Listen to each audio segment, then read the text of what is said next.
Olá, caros alunos e professores, aqui é Antônio Carlos, professor da Rede Estadual de Educação do Estado de Minas Gerais. Nesse vídeo, vamos falar um pouco sobre as atividades propostas no volume 3 do Plano de Estudo Tutorado para a primeira semana do 8º ano do Ensino Fundamental.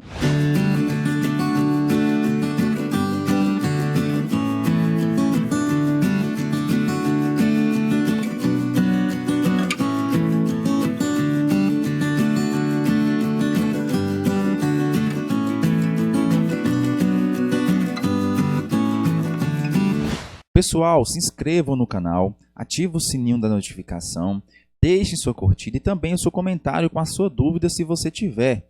Isso ajuda muito no crescimento do canal e me dá motivação para continuar criando mais conteúdos e materiais como esse para vocês.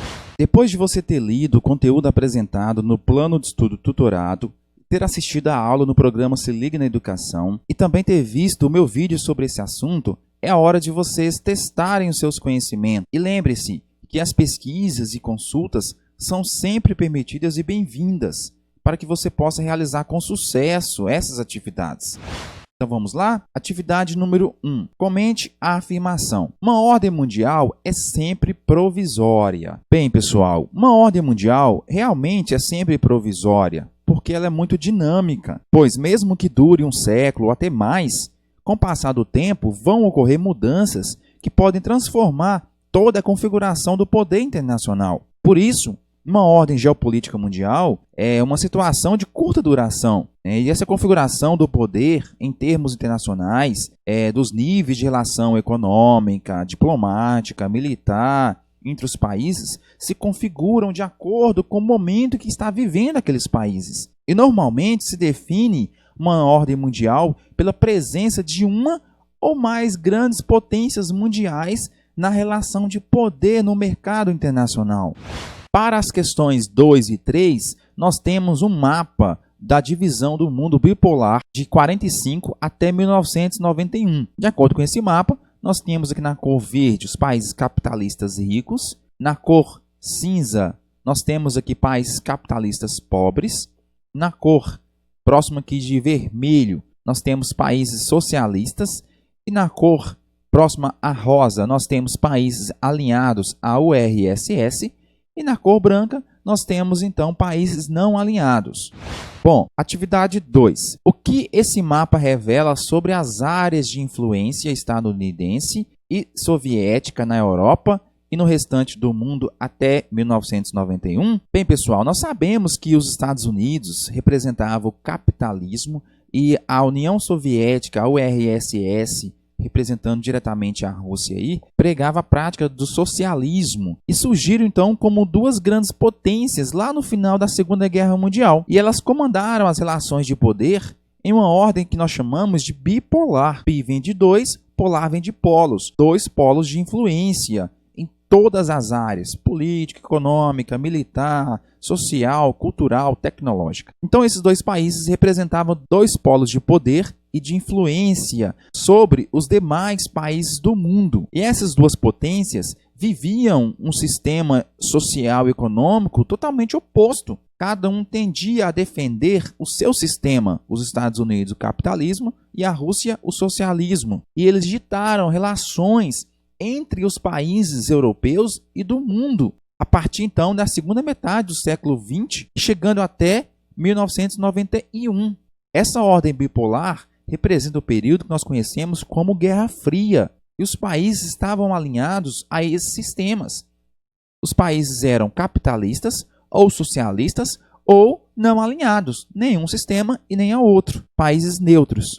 Atividade 3. Qual a posição do Brasil nesse contexto? Pesquise, se possível, de que forma a Guerra Fria influenciou na política brasileira. Bom, gente, após a Segunda Guerra Mundial, o Brasil integrou o bloco capitalista, defendido pelos Estados Unidos. No entanto, a partir de 1961, o presidente da época, João Goulart, o Jango, desenvolveu uma política extremamente independente, do apoio das superpotências da Guerra Fria. Jango ele fortaleceu os movimentos sindicais, estudantis, camponeses e populares. Esta ação direcionou-se para o que prega o sistema socialista. Então, devido a essa aproximação de Jango com esse sistema, desencadeou atritos com as lideranças políticas, econômicas e militares capitalistas, chegando até, inclusive, em fevereiro de 1964, anunciar as reformas de base, que consistia num conjunto de reformas sociais, incluía até mesmo a reforma agrária. Essa política ela preocupou bastante a classe burguesa do Brasil e os investidores capitalistas, principalmente dos Estados Unidos. E esse clima foi propício para um golpe de Estado. E isso ocorreu, inclusive, em 31 de março de 1964, que o presidente Jango ele foi deposto por um golpe militar que teve apoio decisivo da elite conservadora do Brasil, né, e dos Estados Unidos, através da sua agência de inteligência, a CIA. Instalou-se no Brasil uma ditadura militar que governou o país por 2 décadas, de 1964 até 1985. Questão 4. Observe a charge. Nós temos aqui uma charge, né, que mostra uma águia, representando aqui os Estados Unidos, claramente, inclusive pelas cores da bandeira aqui no chapéu, e a própria bandeira também aqui nessa ogiva nuclear lateral. E do outro lado nós temos um urso, inclusive com a bandeira aqui no gorro, e também aqui na ogiva nuclear, ou parecido até mesmo com um míssil. Escreva um comentário sobre a charge, identificando o que o conteúdo nela representado tem a ver com a ideologia da Guerra Fria. Bom, essa charge nos remete à corrida armamentista, que foi uma das características principais do período da Guerra Fria, de 45 até 89. Esse foi um processo onde tinha o objetivo de proteger os territórios de suas influências e alcançar novas áreas para dispersar suas ideologias. Nesse caso, os Estados Unidos e a Rússia estavam investindo muito na questão militar, no poderio armamentista. E de forma gradativa, esses dois países eles foram aumentando seus arsenais, inclusive com investimento de bilhões de dólares em bombas nucleares, em armamentos cada vez mais pesados, com mísseis de longo alcance e bastante precisos, de forma que desenvolveu-se nesse período bastantes equipamentos militares e também nucleares, com uma tecnologia cada vez mais rica e presente. Assim sendo, nós temos claramente essa charge relacionada ao período da Guerra Fria com a questão do poderio militar e armamentista existente na época. Para a questão 5, nós temos uma cruzadinha. Bom, e na cruzadinha nós temos aqui, número 1, que se refere à primeira linha, com a letra C bem aqui no meio desta palavra, composta por 7 letras. A lei de oferta e da procura é o que determina os valores das mercadorias, pois o sistema capitalista é movido pela economia nós temos a economia de mercado. Essa economia de mercado é que vai estar direcionando todo o sistema capitalista. Na 2, pede-se situação do trabalhador no sistema capitalista. Nós temos aqui no sistema capitalista, gente, um trabalho assalariado. Cada trabalhador ele recebe um salário pelo serviço executado. Na 3, pede-se situação da propriedade do sistema capitalista. A propriedade no sistema capitalista é uma propriedade privada, né, particular de cada um que conseguiu adquirir devido então o trabalho assalariado, que recebe esse salário e faz o investimento em propriedades. 4. Consequência da diferenciação entre os donos dos meios de produção e assalariados. Bom, a diferenciação entre esses dois donos, gente, que se refere à desigualdade existente então entre os donos do meio de produção e os assalariados.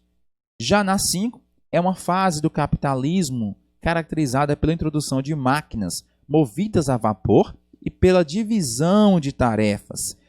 Essa fase aqui, gente, do capitalismo, com a introdução de máquinas, se refere ao capitalismo industrial, onde as máquinas começaram a produzir materiais padronizados em larga escala para atender a demanda crescente de produtos por essa nova fase desse capitalismo. Na questão 6, é uma fase do capitalismo que é caracterizada pela supervisão artesanal da produção, com a divisão do trabalho e emprego de máquinas simples. Nós estamos falando da manufatura. A manufatura foi um sistema de produção industrial nesta fase do capitalismo, onde basicamente a produção era feita de forma manual, por isso que era chamada de manufatura. 7. Principal objetivo da organização da produção capitalista. O capitalismo tem um grande objetivo, que é lucro. lucrar cada vez mais de todas as formas possíveis. 8. Mundo em que os países capitalistas desenvolvidos eram incluídos durante a Guerra Fria. Durante o período da Guerra Fria, nós tivemos a divisão do mundo em 3 grandes blocos. De um lado, nós tínhamos os países capitalistas desenvolvidos, que eram incluídos no primeiro mundo,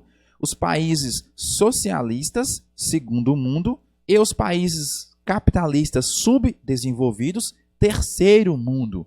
Então, esse mundo que os países capitalistas desenvolvidos eram incluídos durante a Guerra Fria era de primeiro mundo. E já na 9, fase do capitalismo, em que o trabalhador era dono dos meios de produção e do resultado do seu trabalho. Nessa 9 aqui, quando os trabalhadores começaram a ser donos dos meios de produção, inclusive do resultado do seu trabalho, nós estamos falando do período do artesanato, onde os artesãos começaram a se organizar e eles eram donos do meio de produção e também do resultado da produção, que era a mercadoria pronta, feita e acabada. Na 10 é chamado o hábito de comprar, estimulado pela sociedade do sistema capitalista. O hábito de comprar constantemente se refere ao consumo. Esse consumo ele é instigado, estimulado o tempo todo pela propaganda, por várias formas aí dentro desse sistema capitalista. 11. Disputa entre as empresas visando oferecer produtos de qualidade a preços acessíveis. Essa disputa aqui, gente, entre as empresas, nós falamos de concorrência. E essa concorrência visa oferecer produtos cada vez mais com qualidades